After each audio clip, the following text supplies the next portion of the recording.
Napaluwas na Marilao, Bulacan ang isang mag-asawa na mapabalitang nandito sa Maynila ang tatlo nilang anak na nawala noong Panglinggo.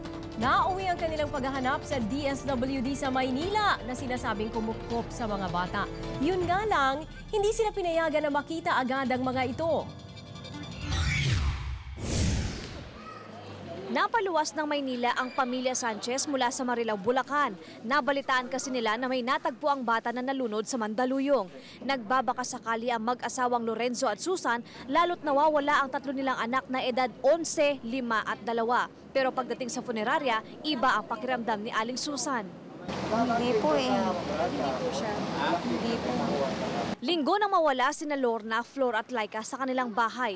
Kwento ng kanilang ama, saglit daw siyang umalis noon para magbenta ng buko. Ang masakit pa, may ilan daw nanloloko sa text o tawag. May nanghihingi ng 100,000 piso kapalit ng mga bata. Habang ang iba, sinasabing patay na raw ang mga paslit. Ultimo panload, inuutak ko na lang talaga. Buti may naawa lang talaga nagpaputo sa panload lang. Huwag naman po kami lokohin na sa mga cellphone naman po. Nakikiusap na po ako sa inyo. Hindi ko na alam, baka sira na ulo ko dito sa mga anak ko. Tatlo puto.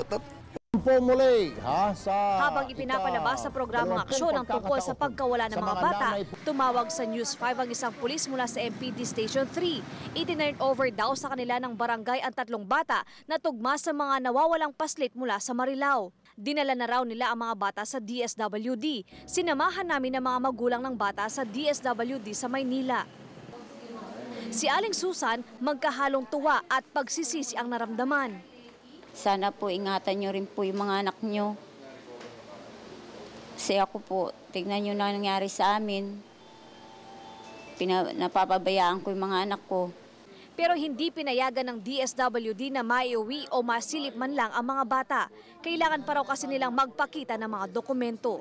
Any document po na naman po ng mga bata po na ng mga anak po. Para din Bukas babalik ang mga magulang sa DSWD. Mia Reyes, News 5.